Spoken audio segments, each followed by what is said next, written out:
ریاستی حکومت نے ایم سیٹ رینکنگ کے لیے انٹرمیڈیٹ کے مارکس کا ویٹیج منسوخ کر دیا ہے۔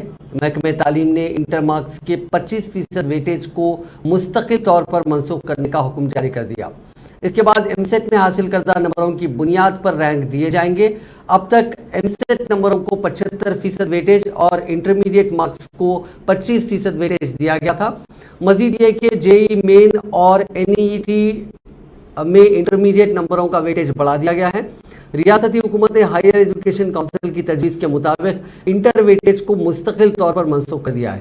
محکمہ تعلیم نے پچھلے جیو میں ترمیم کرتے ہوئے ایک نیا جیو نمبر 18 جاری کیا۔ یہ اعلان کیا گیا ہے کہ اس کا اطلاق تعلیمی سال 2023-24 سے ہوگا۔ محکمہ تعلیم کے سیکریٹری وکاٹی کرونا نے اس سلسلے میں حکم جاری کیا۔